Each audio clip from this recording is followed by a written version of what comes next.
Worried about the United Nations? Anxious about those bills piling up? Want to get away from it all? CBS offers you Escape.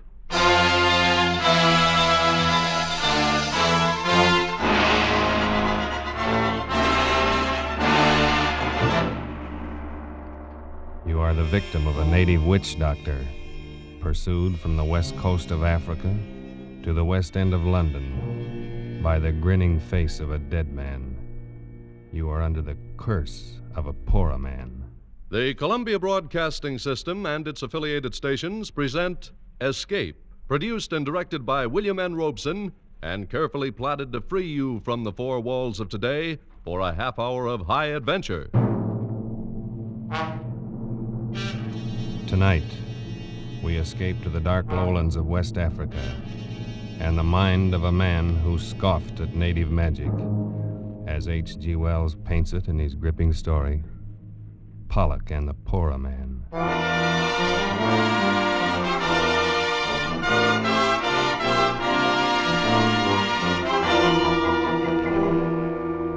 I had spent considerable time in Africa, but I have given little credence to the many superstitions of the natives there. Voodoo curses, weird incantations of witch doctors, and the like had always seemed a pretty silly business to me. But that was before the affair of Pollock and the Porroh Man. Even then, while the thing was happening, I took little notice. It was only when I got back to England some months later and went to see Pollock climbing up the 3 flights of stairs to his lonely bedroom that I began to realize the ghastly truth of it. One look at him was enough. I had never before seen a man so unnaturally wasted, so prematurely aged and broken, so eerily mad as this man lying on the bed and looking up at me with haggard eyes. It was good of you to come, Waterhouse. Nonsense, old chap. I just thought I'd look you up and say hello. But I had no idea I would find you ill. Ill? Yes, I suppose I am ill. I suppose that's what you'd call it. But what in heaven's name is the matter, Pollock? I say, come closer, will you? I can barely see you. Why, yes, of course. I'll just drop a chair and... Oh, no, no! Pollock, man, what's the matter? Oh, no. Take it away. Take it away. What are you talking about? What is it, man? That thing in your hand. Take it away, please, for heaven's sake. What? Take it away. In my hand? Yeah. But Pollock, this is only my hat. Your hat? Why, yes, of course. Just an ordinary black Homburg. Now, if its style is offensive to you... No, I just put it on the table, the floor. Somewhere where I can't see it, please. Well, of course, old man. Yes, I suppose you think I'm mad. Now, don't be. I know you do. Everybody does. Because I'm used to it now. And the worst of it is, perhaps I am. I say, Pollock. Only I don't think so. Because I do see it. I don't care if no one else does. I can see it. Well, see what? The head. That hideous face following me everywhere, grinning at me. And always upside down. Pollock, what are you talking about? You don't believe me either. Well, look at my wrist. It's broken. The bandage is still on it. That's real enough, isn't it? Well, yes, of course. Broken, you say? Yes. It did that. And my other accident, when I first got back to England, they said I walked in front of a bus, but I know better. It did that, too. A head? Exactly. You wouldn't expect to see a man's head come rolling down the middle of a busy street in London, now, would you? Now, Pollock, you'd better lie back, rest a bit. I'll call a doctor. Oh, you too. And I thought you might understand. After all, you were with me when it started. It was you who first warned me, who sent me home. You don't mean that business with the Porroh Man? Oh, yes. Yes, of course. You remember how it started? We were camped at that little village on the lagoon behind the Turner Peninsula. It was swampy and hot, and I was bored to tears. Maybe that's why I did it. But anyway, when I got back, you were furious with me. No, you're a fool, Pollock. You've got to take it back immediately, do you hear? Oh, what possible difference could it make, Waterhouse? Why all this fuss, old boy? It's only a little wooden statue. Can't be worth anything except for a curio. You're not that stupid, Pollock. You know very well this is a Porroh idol. You must have stolen it from the hut of a witch doctor. Well, and what of it? Don't you see? To them, this is sacred. As sacred as an altar cross to a Christian. You've not only committed a crime in their eyes, but a terrible sacrilege as well. Oh, don't tell me they're going to sick their painted gods on me. Oh, I should be frightened to death. Before they can do anything, you're going to take this back where you found it and apologize to the Porroh Man. Apologize to an illiterate black witch man? Are you crazy? Pollock, I've had about as much of you as I can stand. You're one of those infernal fools who think a black man isn't a human being. I can't turn my back, but you're running crossways to them, getting into some scrape or other. The third time this month, and this time it's serious. Are you telling me you're going to send me home? I honestly think it would be best. Well, as a matter of fact, I'm all for it. I'd be very happy to get out of this sticky, dirty, godforsaken place. Very well. But before you go, Pollock, for the good of the expedition, you've got to take that thing back and apologize. Oh, I don't think I'd better. Why not? Well, tell the truth, I don't think they'd give me a chance to apologize. All right. Tell me, what happened? Oh, nothing very much, except... Well, as I was carrying the thing away, one of those chaps popped up and saw it. Started yelling, trying to take it from me. Yes, go on. Well, we had a bit of a tussle. I got away. Go on, Pollock. We were on the bank of the river, and I toppled him over, that's all. He fell into the river. Yes, I think he may have hit the rocks first. Was he badly hurt? I don't know. I didn't stop to find out. He was dead, wasn't he? I really don't know. Oh, you fool. Oh, it was an accident. I had no An intention. accident, a lot they care. It was bad enough with the idol, but you've probably killed a man. We're in for it now. Well, there's nothing to be frightened about. Nothing. In the first place, I should think even your conscience would suffer a little. The second, you don't seem to understand about this Porroh business. It rules the country. It's the law, religion, medicine, everything. And these Porroh are the most vindictive men on earth. The one whose idol you stole and whose follower you killed will be duty-bound to do something about it. And there's no telling what he will do. Oh, come now. You don't believe in these voodoo curses and things? Of course not. I'm thinking of something much more real than that. I mean, he might try something rough. I can only advise you to lie low until we can get you out of here in the morning. I'll take you as far as Sulima and see you safe aboard a steamer. You needn't. I can go alone from here. Not far. You still don't understand this business. You wouldn't get a quarter of a mile from this camp alone.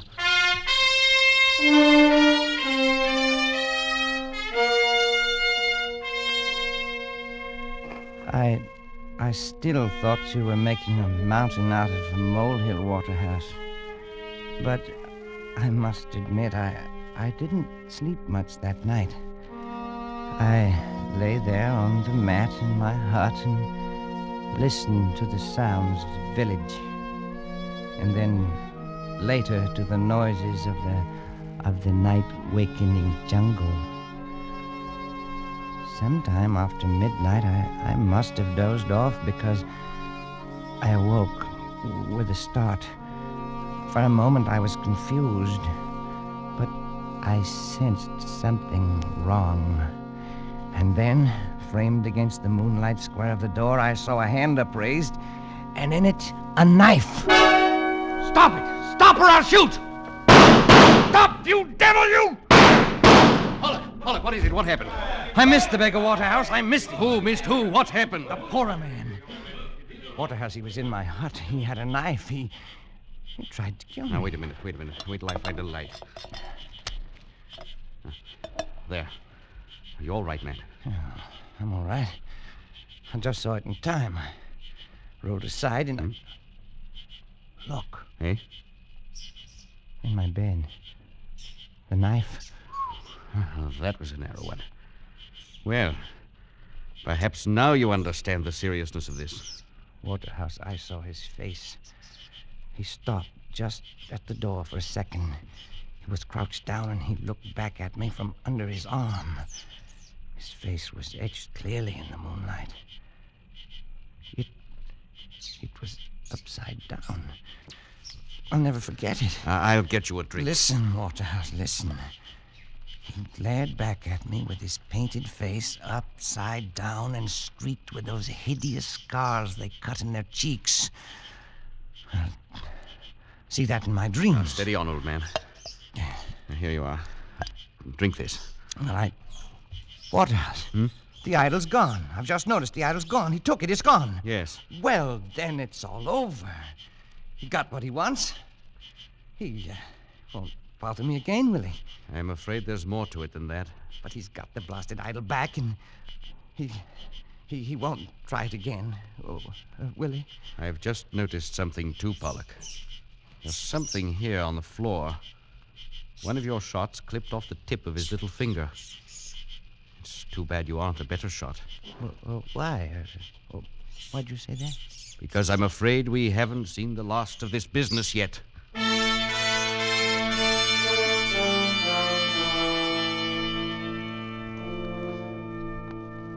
You were more right than you knew, Waterhouse. The next morning was only the beginning. We were standing by the river and supervising packing. I'm glad we're getting out of here. There's something brewing, or things wouldn't be so quiet. Oh, what would be brewing? A stink in a copper pot, probably. Dancing in a circle of skulls, putting curses on you. Oh, that. What can he do? How the devil should I know? They're versatile people. They know a lot of rum dodges. The best thing to do... Look out! Oh, man, that was close. What was it? One of their beastly poisoned arrows in the tree behind you. Missed your head by inches. No. It came from over there in the bush. Well, let's do something. Let's chase him something. No use now. Never find him in there. Best thing for us to do is to get out of here quick.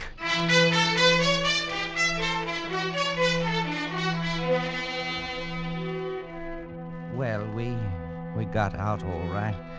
You remember how we went down the river, keeping as far from the banks as possible?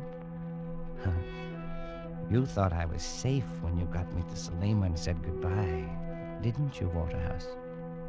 So did I. You said goodbye and went back to the interior. Nothing happened for 2 days, and I was beginning to feel that the whole thing was just a nasty dream. And then as I was walking in the compound, I was hit in the arm with a slug. It was a long shot. The bullet was spent. I only got a flesh wound. But I knew he was there. And I decided to confide in Porroh, the little Portuguese who had rented me a hut in his compound. He took it seriously. It is a personal question, you know. It's revenge, see?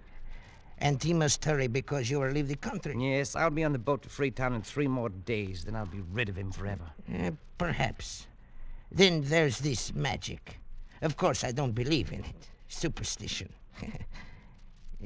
But still, it's not nice to think that wherever you are, there's a black man spends a moonlight night, sometimes dancing around a fire to send you bad dreams. You have any bad dreams? Well, there. Keep seeing the beggar's head upside down, grinning at me, showing all his teeth the way he did in the hut. Now, it's nothing to be afraid of. It's not pleasant either. Then they say Porroh Man sends snakes. You seen any snakes lately? Well, only one. I killed one this morning on the floor under my hammock. Almost stepped on him when I got up. Of course, it is coincidence. Still, I would keep eyes open. Then there is the pains in the legs and arms. I thought they were caused by miasma. Oh, probably they are. When did they begin? Why, 3 nights ago, the night... Oh, blast it, it's nonsense. If I could just meet this devil face to face, with a gun in my hand... You might shoot him. But then he might shoot you. I think he do not want to kill you. Anyway, not yet.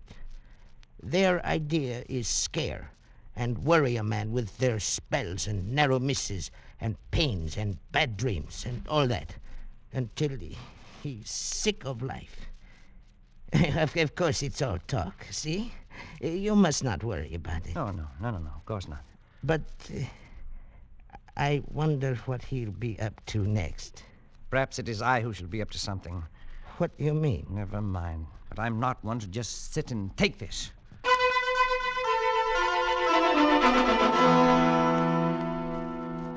That very afternoon, I had a conversation with a roughneck Mendai tribesman I found there in Salima. He showed me a little iron dagger and demonstrated how one struck at the back of the neck. He agreed to do the job for the price of a double-barreled gun with an ornamental lock. I went back to Pereira's, feeling better than I had in days. That night, the Portuguese and I were sitting in his living room playing cards, when suddenly the Mendai rough strode in without so much as a knock. Who is it? What do you want? Oh, it's you. Have done what you tell me. Have proof. What is it you have in the package? Is that blood dripping? Proof. Here. His head. Oh, no, no. This man you want.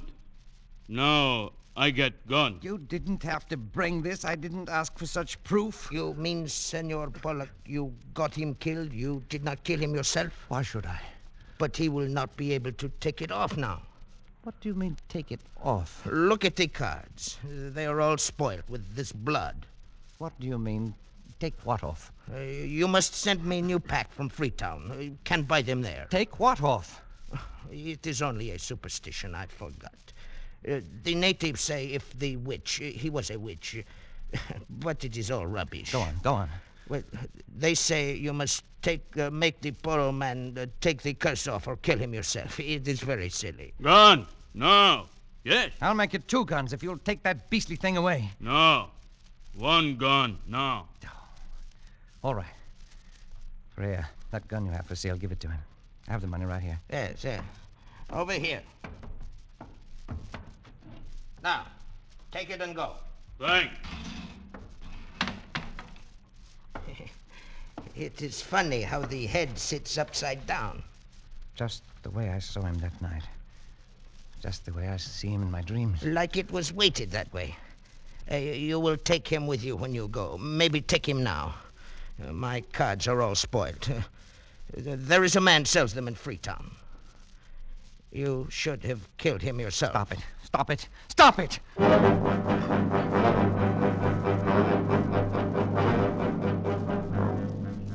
I took the thing to my hut, and no matter what I did, it always came to rest upside down and glaring at me.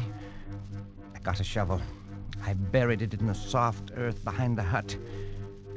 But in the middle of the night, I was awakened by some sound in my room. Oh, what is it? Who's there? Speak up or I'll shoot. Oh, a dog. Only a dog.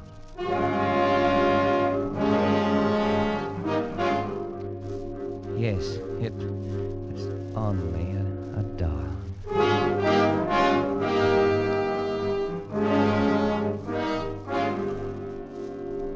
But in the morning, when I awoke and started to get out of bed,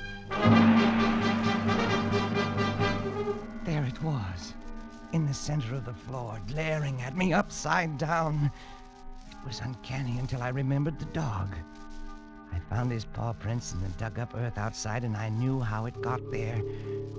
I took the thing down to the river. I threw it as far as I could into the current. At last I'd be rid of it. That morning, I killed 2 snakes.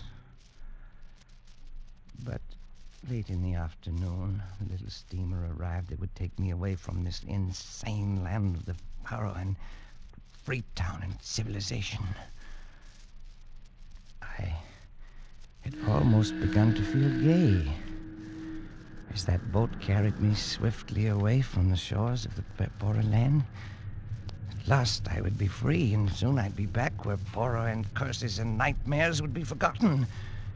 I was standing at the rail, sighing with relief, when the captain of the steamer, whom I'd met before, strolled up and began to make conversation. After the usual exchange of pleasantries, he said, I picked up a rum curio on the beach this go. It's a thing I never saw done this side of India before. "Why is that so?" Yeah, the head of one of these Porroh chaps, all ornamented with knife cuts. What? I say, what's the matter, old chap? You're green in the face. I wouldn't have took you for a bad sailor. "Oh, I'm quite all right." Well, this head I was telling you about is a bit queer in a way. I've got it in a jar of spirits in my cabin. and I'm hanged if it don't float upside down. What? Here I say, old chap, what's the matter? Stuart! Stuart! That was the last straw, I suppose. Something seemed to snap in my brain. And for the rest of the voyage, I lay there in the bunk, staring at the ceiling. And I had the strange sensation that the boat was made of glass, transparent, and that I could see up through the ceiling into the captain's cabin, see the Porroh Man's face floating in a jar of alcohol upside down, grinning at me. I suppose the actual head is still in the captain's cabin in Freetown, but it didn't matter. The Porroh Man's work had been done by then, because now I carried it with me everywhere. In my brain. I saw it everywhere, anywhere. Any object that was round, like a hat or a pillar or a vase, suddenly developed features when I looked at it. Ugly, scarred features with a grinning, mocking mouth. Features turned upside down. When I docked in London, I went straight to my banker's office in Cornhill. And the security is all in order, Mr. Pollock. You shall have to watch things, of course, but all in all, you shall have enough to live quite comfortably and to enjoy a reasonable amount of freedom. Then, too, I say, Pollock, what are you staring at so fixedly? That thing, hanging from your mantelpiece. Oh, yes, I see. The potted fern. Rather pretty one, isn't it? Oh, yes.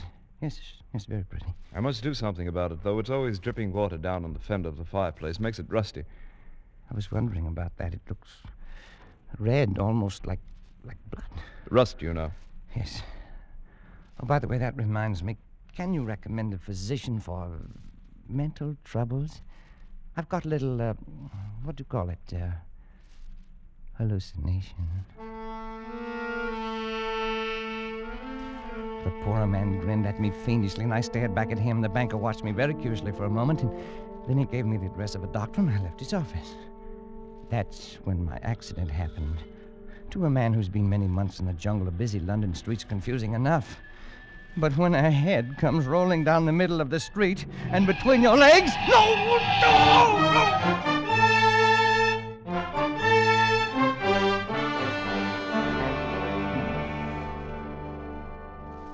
I was in the hospital for weeks.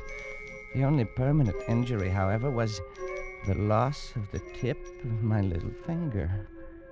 By strange coincidence, the same fingertip of the left hand that I'd shot off the Porroh Man that first night. Well, even in the hospital, the Porroh Man was with me all the time, everywhere. The doctors couldn't help me. My friends couldn't either. So I tried cycling in the country. But that thing kept rolling along beside me and getting tangled up in the wheels and spilling me. That's how I got the broken wrist. Well, the worst came only last week. I'd just come back from a long walk, hoping to be tired enough to go to sleep.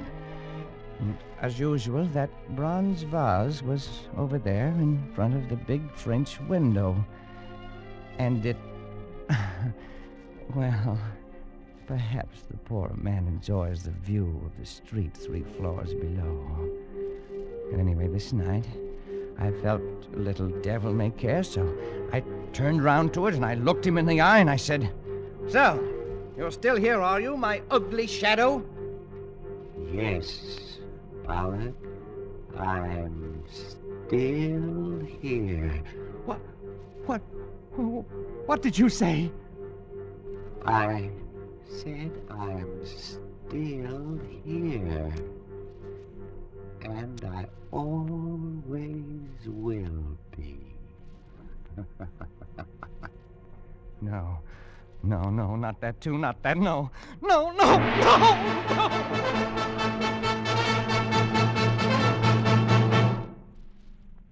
So, now you understand, Waterhouse? I not only see the Porroh Man, I hear him, too. Pollock, old chap, this is frightful. Oh, it is rather, isn't it? I mean, you are ill, man, very ill. Well, surely there's something someone can do, some doctor. What can any doctor do? Can he take off the Porroh Man's curse? Now, Pollock, that's nonsense. And you know it. Oh, is it? Of course, man. It's all in your mind. All, what do they call it? Suggestion. The power of suggestion is strong. You're impressionable. You've let these stories prey on your mind. You've got to snap out of it. Oh, I should have killed him myself. Pollock. I'd do it, too, with my bare hands, if only I had the chance. Man, you're talking rot. Look at him there. Look at him grinning at me. Pollock, that's only a bronze vase. Always grinning at me, more and more fiendishly every day. Stop it, you devil, stop it, you hear? Pollock, calm Stop yourself. Lie back. Rest. It. Rest, yes. Yes. That's what I need. If I'd only known, I'd never have left you there in Sulima alone. All this might have been prevented. Might it? Listen, Waterhouse. When you came in, I was just lying here thinking. I see him. I hear him. My sense of sight and of hearing is affected. And someday, my sense of touch will go, too. When it does, I know that will be the end. I'll be finished. And the Porroh Man will finally have his revenge. Won't he? Pollock, old man. When you came in, I was lying here, trying to get up the nerve to walk over there and make the test.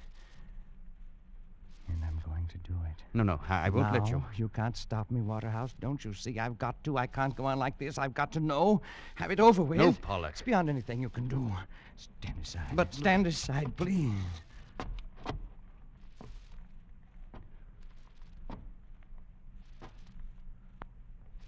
Now.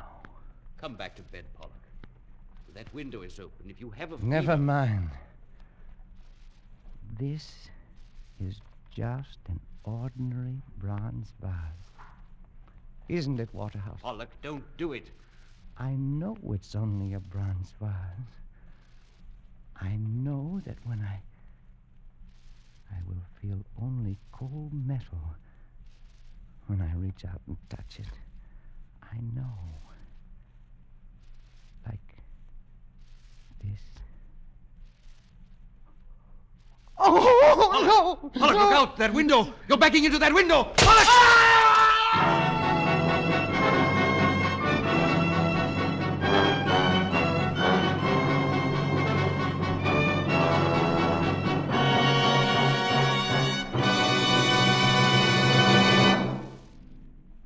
Escape is produced and directed by William N. Robeson, and tonight brought you Pollock and the Porroh Man by H.G. Wells, adapted for radio by John Dunkel, with Barton Yarborough as Pollock, Louis Van Rooten as Waterhouse, and Bill Conrad as Perea. The special musical score was conceived and conducted by Cy Fuhrer. Next week... You are groping through the darkened corridors of a gigantic department store in the dead of night. And suddenly you realize you're not alone. That 100 eyes are glaring at you from the shadows. 100 hands reaching for your throat.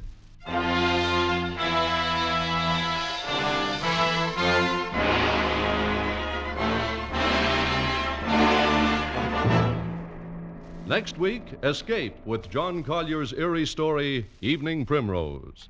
Good night, then, until this same time next week when CBS again offers you Escape. This is CBS, the Columbia Broadcasting System.